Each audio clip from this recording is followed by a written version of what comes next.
Parashat Kitetse. Alors un des sujets compliqués à évoquer dans la paracha, c'est celui d'un homme qui a deux épouses, une qu'il aime et une qu'il n'aime pas. Bon, pourquoi s'est-il marié avec celle qu'il n'aime pas? On va essayer d'évoquer ce sujet. Kitiyena leish tenashim. Lorsqu'un homme aurait deux femmes, achat aouva ve'achat senoa. Une qu'il aime, une qu'il n'aime pas. Et il y a le Nulvanim, il va avoir des enfants. Aouva ve'senoa ve'aya aben abechor la senia. Et l'aîné des enfants et le Bechor qui vient de la femme qu'il déteste. Je ne vais pas analyser le rapport entre ce que la paracha évoque, mais moi je veux parler ici de la notion du Shalom Bayit qui est insinuée dans tout ce texte-là, parce qu'il y a plusieurs fautes d'orthographe qui sont évoquées. Kitiyena, normalement ça se termine pas avec un he, quand vous regarderez dans le texte, il n'y a pas de he. Un he qui a été supprimé du texte. Pourquoi? Premier point.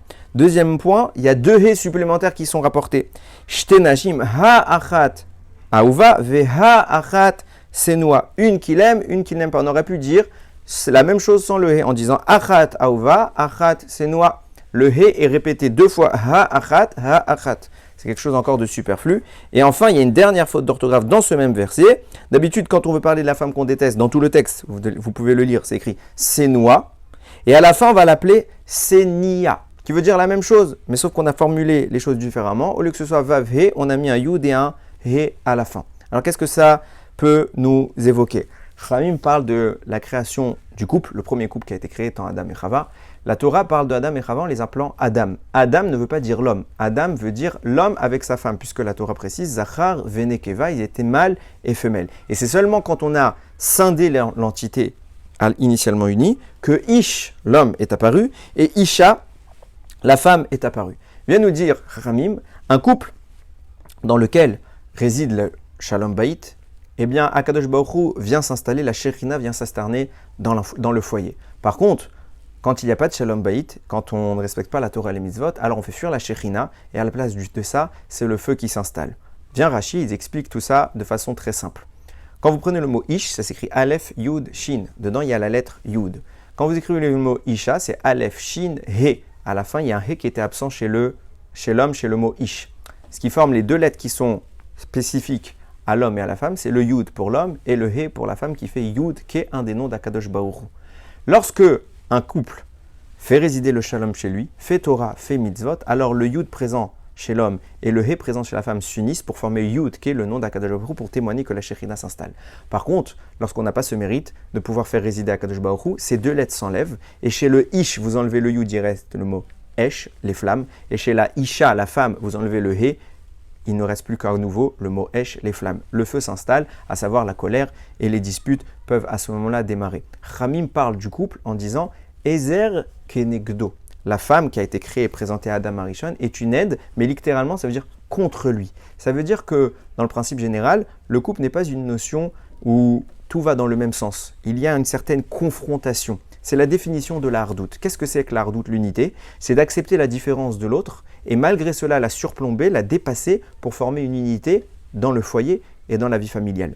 Quand on enlève cette unité en refusant l'autre, alors Akadosh Baruch Hu quelque part se retire et les flammes peuvent s'installer. Mais c'est toujours dans cette idée de la confrontation. Et à ce moment-là, les lettres qui ont été choisies pour représenter Akadosh Baruch Hu sont le Yud et le Ke. Le pasuk est très connu, Ki beka Hashem tzurolamim. Chachamim nous explique qu'avec les lettres Yud et les lettres He, Hachem a créé les mondes. De quel monde nous parle? Nous ne disons pas le monde, on parle des mondes, parce qu'on parle du monde d'en haut et du monde d'en bas. Une lettre a servi pour la création du ciel et une lettre a servi pour la création de la terre. Et on voit bien que le ciel et la terre se font face à l'image du couple, qui est l'homme avec une femme, qui doivent se confronter et non pas se lisser dans une même catégorie de personnes et supprimer la différence de l'un et de l'autre. C'est cette confrontation qui fait résider le ciel et la terre dans une seule unité qui est Akadosh Baruch Hu. Et c'est exactement ce qui se passe dans notre pasuk. Regardez bien. Kitiyena le ish. Quand un homme aura, j'ai dit que dans le mot tiyena, il manquait un he. Pourquoi il manquait un he? Parce qu'il parle d'une femme un homme qui a deux femmes, il y en a une qu'il n'aime pas. Donc cette femme-là, il la prive par ces disputes qui s'installent dans le couple, il la prive de la résidence d'Akadosh Baruch Hu. Pas parce que la femme est fautive de quoi que ce soit, c'est l'homme qui est ici critiqué. L'homme qui aurait une mauvaise attitude envers sa femme, alors lui, tout va bien pour lui, mais il prive la femme du he qui est présent dans le mot Isha, et donc forcément les problèmes débutent.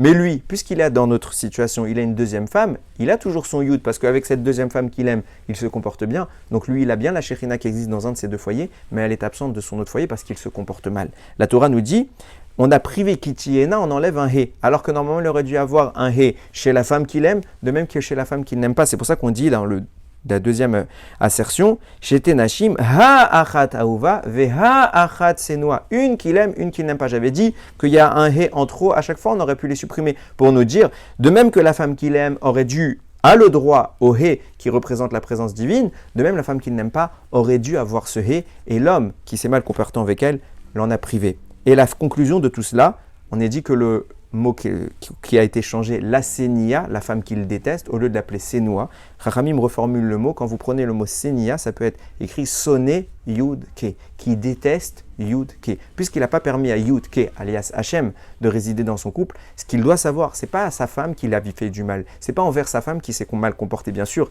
Elle est dans l'événement.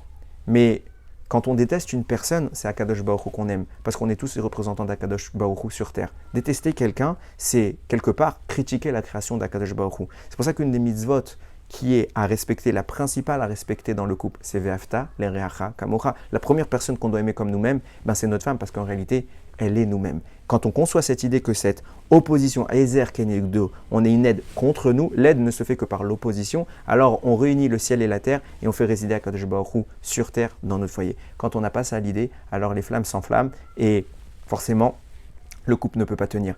Rappelons toujours, aimer notre femme, c'est aimer Akadosh Baruch Hu, et je le dis également pour mesdames, aimer votre mari, c'est aimer Hachem. C'est par cela qu'on commence à initier le rapport au divin, à aimer autre chose que nous, puis après on a des enfants qui sont un lot de problèmes et qui élargissent le nombre de personnes qu'on doit aimer, puis après on doit s'élargir encore et aimer de plus en plus de monde, comme le faisait Abraham, qui allait s'exporter à toute la planète pour appliquer cette mitzvah de Ve'afta, l'Ereacha, Kamocha. Baruch Adonai l'Olam, Amen ve Amen.